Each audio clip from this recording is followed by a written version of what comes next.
Hello दोस्तों, पीके talk channel में आप सभी का स्वागत है। तो आज हम आपको दिखाएंगे कि बीए के इंग्लिश वाले सेक्शन से किस टाइप के क्वेश्चंस आते हैं। अगर आप इलाहाबाद यूनिवर्सिटी की तैयारी कर रहे हैं और आपको बीए का एंट्रेंस देना है तो ये मॉडल पेपर आपकी काफ़ी हेल्प कर सकता है। इसमें आपको दिखाया गया है कि बीए में इंग्लिश वाले पोर्शन से जो 25 क्वेश्चन उठाए जाते हैं वो किस टाइप के होते हैं। तो ये 2019 का एक मॉडल पेपर है।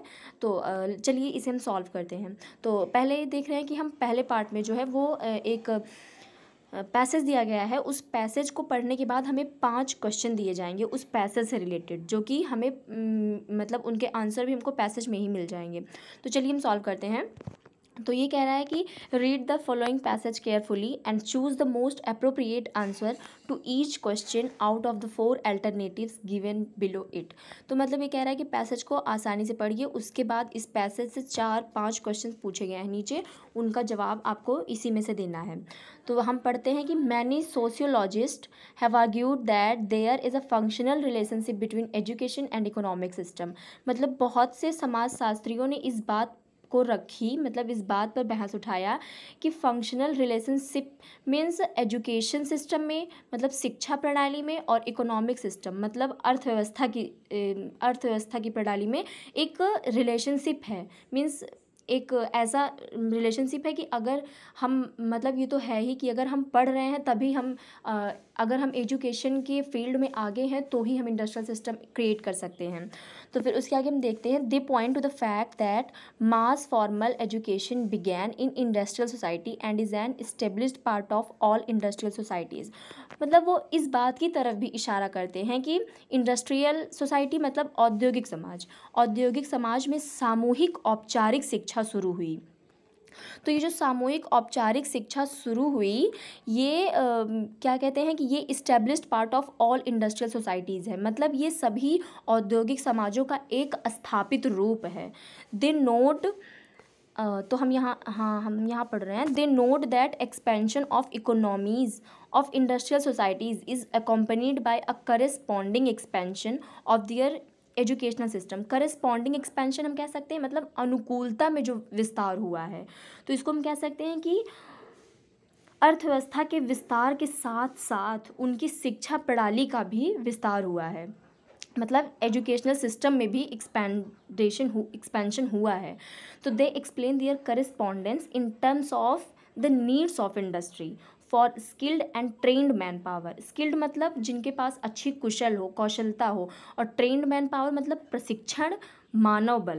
तो इसको हम कह सकते हैं कि वो कुशल और प्रशिक्षित मानव शक्ति के लिए उद्योग की ज़रूरतों के संदर्भ में अपनी पत्राचार की व्याख्या करते हैं, मतलब अपने विचारों को रखते हैं।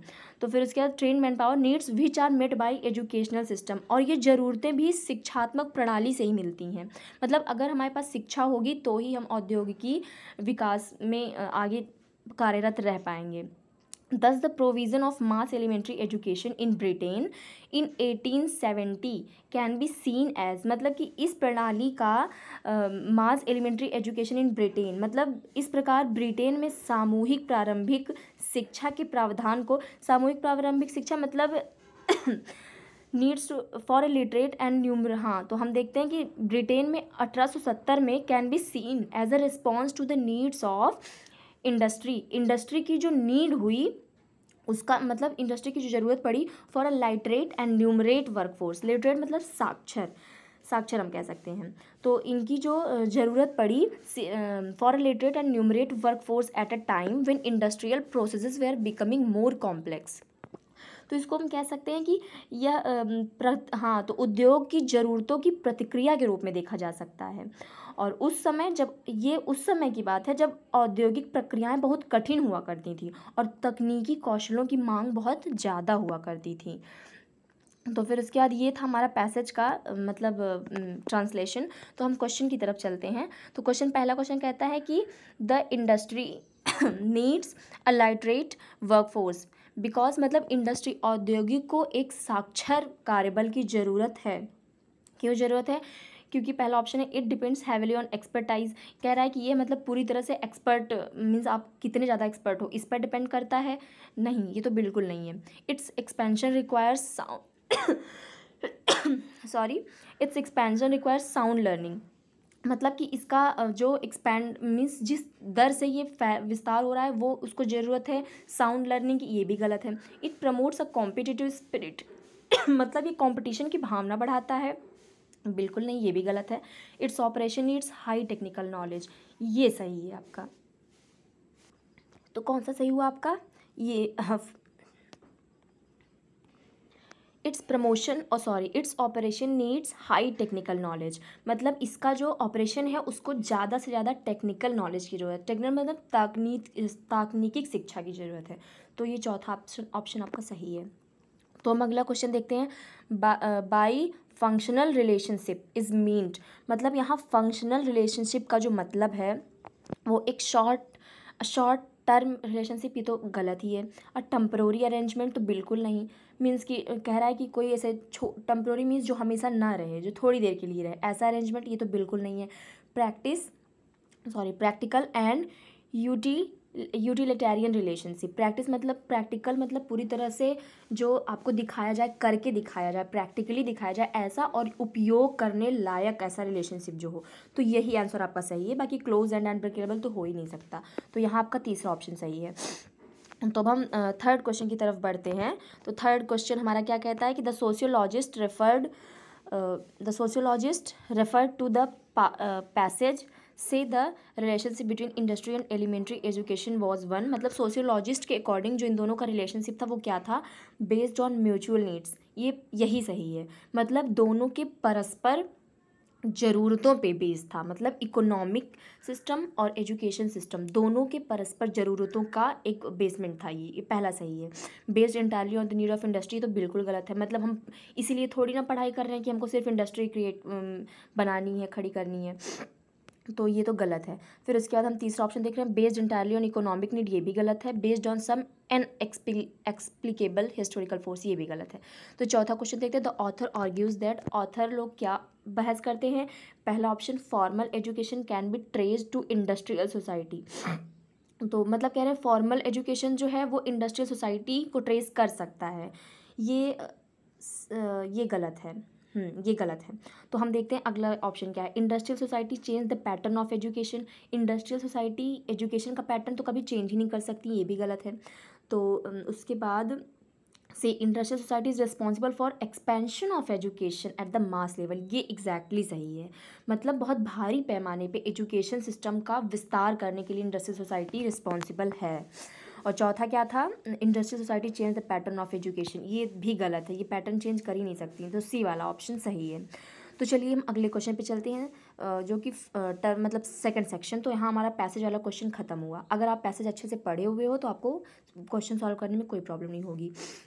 तो हम देखते हैं कि सेकेंड पार्ट क्या कहता है। The sentences given below have been written in 4 alternatives, इनको 4 अल्टरनेटिव में लिखा गया है। Only one these resembles the original sentence meaning, इनके मीन्स जो आपका क्वेश्चन है उनसे मिलता जुलता आपको एक आंसर मिलेगा जो कि आपको करेक्ट करना है। तो फिर चलिए हम देखते हैं। पहला तो बाद he was shivering as he had seen a ghost. Shivering मतलब कांपना, वो ऐसे कांप रहा था जैसे उसने कि कोई घोस्ट देख लिया हो। तो ऑप्शन ए क्या कहता है? Shivering he saw a ghost, मतलब कांप रहा है क्योंकि उसने घोस्ट देखा। बी ऑप्शन क्या है? Having seen a ghost he was shivering, means ghost को देख के मतलब कि घोस्ट को देखने के बाद वो अपने आप कांपने लगा, वो इसलिए कांप रहा है क्योंकि उसने घोस्ट देख लिया है। तो ये एग्जैक्टली यही सही है। पहला तो गलत ही है, तो दूसरा सही है। तीसरा देखते हैं। He was shivering in order to see a ghost, मतलब वो इसलिए कांप रहा था क्योंकि वो घोस्ट को देखने वाला था। तो ये तो बिल्कुल ही गलत है, क्योंकि भाई देखेगा तभी कांपेगा। He was shivering and seeing the ghost, मतलब वो कांप भी रहा था, घोस्ट को देख भी रहा था, ये भी गलत है। तो आपका एग्जैक्ट ऑप्शन है B, having seen a ghost he was shivering. तो हम अगले ऑप्शन पे चलते हैं। Mohan said to Usha please hurry up, the indirect form of the above is, मतलब मोहन ने उषा से कहा कृपया जल्दी करो। तो इसका इनडायरेक्ट फॉर्म क्या होगा?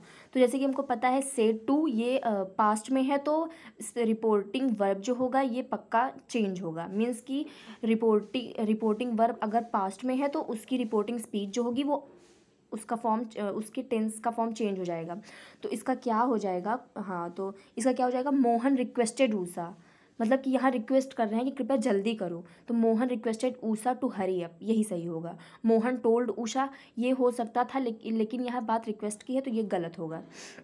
मोहन आस्क्ड भी गलत है क्योंकि ये पूछ तो रहा नहीं है। ऑर्डर, तो ये मोहन ऑर्डर्ड, ये भी गलत है, तो यहाँ आपका एग्जैक्ट ऑप्शन है बी।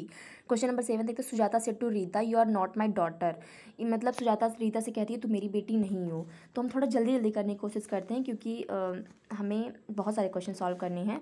सुजाता रीता से कहती है तू मेरी डॉटर नहीं हो, तो सेड टू का यहाँ टोल्ड हो जाएगा क्योंकि यहाँ वो बता रही है। तो Sujata told Rita that she was not her daughter, ये सही होगा और ये चौथा ऑप्शन है, आप देख सकते हैं।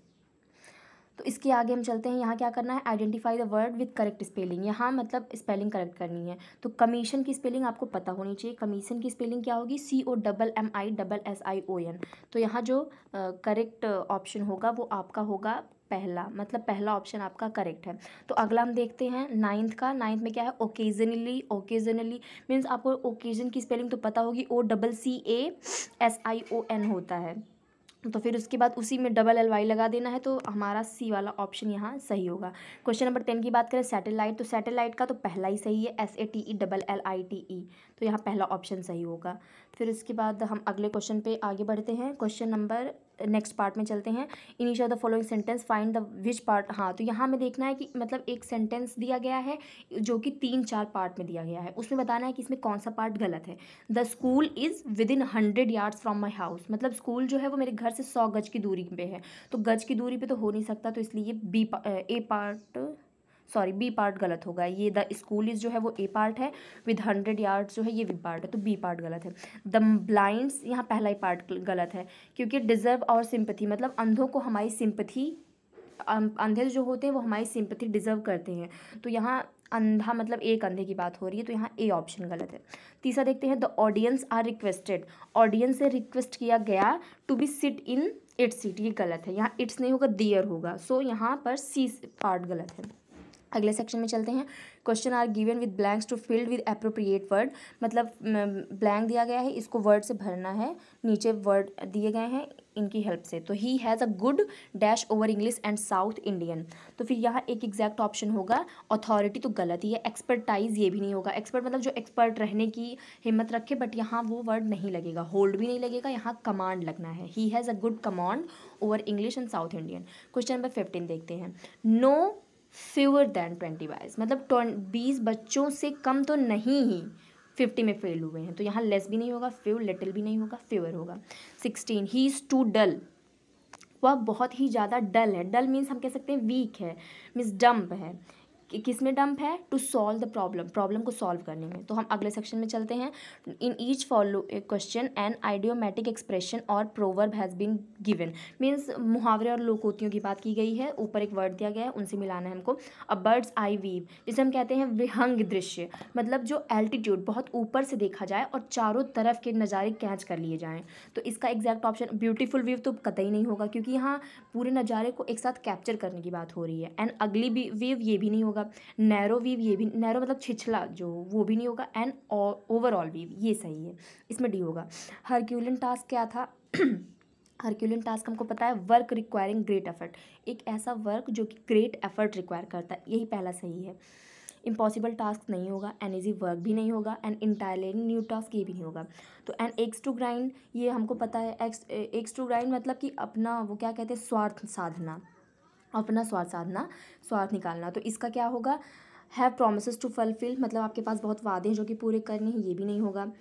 तो फिर उसके बाद हैव ऑब्स्टेकल्स टू फेस, मतलब कई सारी परेशानियाँ, हाँ तो फिर हैव ऑब्स्टेकल्स टू फेस मतलब कई सारी ऑब्स्टेकल्स जो कि आपको फेस करनी हो, ये भी नहीं होगा। Have personal in to serve, मतलब कि यहाँ एक पर्सनल अपना खुद का एक मकसद है जो कि हमें अपने लिए निकालना है, तो यही सी ऑप्शन आपका सही होगा। To grind through an axe, ये तो शाब्दिक अर्थ हो गया, लेकिन मुहावरे लोकोक्तियों में शाब्दिक अर्थ से कोई मतलब नहीं होता। तो हम अगले सेक्शन में चलते हैं। In the following question out of 4 alternatives choose the one which can be substituted for the given word, मतलब एक सेंटेंस दिया गया है, उसके लिए एक अप्रोप्रिएट वर्ड ढूंढना, जैसे आप कह सकते हो अनेक शब्दों के लिए एक शब्द तो a cure for all diseases, मतलब वो कहते नहीं कि सभी बीमारियों का एक इलाज, तो फिर उसका क्या होगा, पैलिएटिव। तो पैलिएटिव तो नहीं होगा, इसका मतलब क्या होता है, एक ऐसी दवा मतलब जो आपको काफ़ी राहत दे दे, एक ऐसा ट्रीटमेंट। तो सेडिएटिव भी नहीं होगा, क्योंकि इसका मतलब होता है जो आपको संतुष्टि दे दे। एंटीबायोटिक तो आप जानते ही हो, तो ये तो होना नहीं है। तो यहाँ पेनेकिया होगा। पेनेकिया बोले तो रामबाण जिसे कहते हैं, मतलब सभी चीज़ों को एक बार में ख़त्म कर दे। A person who eats too much, एक ऐसा व्यक्ति जो बहुत ज़्यादा खाता हो, तो मतलब उसे हम पेटू कह सकते हैं, जिसकी इंग्लिश वर्ड होती है ग्लटन, GLUTTON। तो सी ऑप्शन गलत सही होगा। ओमनीवोर मतलब जो हर्बीवोर कार्निवोर दोनों को खाते हैं उनको ओमनीवोर कहते हैं, तो यहाँ वो वाले खाने की बात ही नहीं है। सेंजुअलिस्ट की बात करें तो कामी मतलब कि जो बहुत ज़्यादा काम करके खाए, वो भी नहीं है। रेवलर मतलब भोगी मौजी, ये भी नहीं है। तो हमारा एग्जैक्ट आंसर है ग्लटन। तो हम क्वेश्चन नंबर 22 पे चलते हैं। डेमन, डेमन मतलब क्या होता है, डेमन मतलब दाना होता है। तो यहाँ हमको ऑपोजिट वर्ड ढूंढना है, एग्जैक्टली अपोजिट मतलब विलोम शब्द देखना है। तो डेमन मतलब तो दाना होता है, तो दानव का अपोजिट क्या होगा, चैरिटेबल। चैरिटेबल मतलब दानशील, जो दान दे सके, तो यही एग्जैक्ट इसका आंसर होगा। एंजल मतलब एंजल तो होगा नहीं, परियां। काइंड हार्टेड मतलब जो दयालु हृदय का हो, ये भी नहीं होगा। फेयर माइंडेड मीन्स जो बहुत अच्छा सोचता हो, वो भी नहीं होगा। लॉयल की बात करें तो लॉयल मतलब निष्ठावान, तो इसका ऑपोजिट क्या होगा, रिबेलियस। रिबेलियस मतलब विद्रोही। फेथफुल, ये भी नहीं होगा। कोरेजस, कोरेजस मतलब साहसी। फ्रेंडली मतलब जो दोस्तवान हो, वो भी नहीं होगा। फेथफुल मतलब वो कहते हैं वफादार, ये भी नहीं होगा। तो एग्जैक्ट आंसर है रिबेलियस। क्वेश्चन नंबर 24 पे चलते हैं। तो ये कहता है I am sure dash getting a first class in examination, मतलब कि यहाँ एक वर्ड फिलअप करना है जो एग्जैक्ट हो। तो आई एम श्योर, मैं निश्चित हूँ कि मैं फर्स्ट क्लास आऊँगा अपने परीक्षा में, तो यहाँ ऑफ होगा। मतलब इस बात के लिए मैं श्योर हूँ, तो यहाँ ऑफ होगा। एट नहीं होगा, ऑन भी नहीं होगा, अबाउट मीन्स बारे में, ये भी नहीं होगा। This rule is applicable to everyone, यह रूल जो है यह सभी लोगों के लिए लागू होता है। तो फॉर तो होगा नहीं, के लिए, फॉर मीन्स के लिए। ऑन भी नहीं होगा, विद भी नहीं होगा। तो इसका एग्जैक्ट आंसर है 2। तो गाइज़ यहाँ हमारा वीडियो ख़त्म होता है। हमको मैं होप करती हूँ कि आपको सब कुछ समझ आया होगा। तो प्लीज़ जो ना समझ आया हो वो आप पीके टॉक चैनल पे सजेस्ट कर सकते हो, मीन्स आप कमेंट सेक्शन में पूछ सकते हो आपको जो पार्ट ना समझ आया हो। बाकी ये आपका एक मॉडल पेपर था जो कि बहुत ही आसानी से सॉल्व हो चुका है। आप लोग मेहनत करिए, इसी टाइप के क्वेश्चंस आपको मिलने वाले हैं। मॉडल पेपर वही होते हैं जो प्रीवियस मीन्स PYQS में आपको देखने को मिले होते हैं। तो यहाँ हमारा वीडियो ख़त्म होता है। Thank you so much, thanks for watching.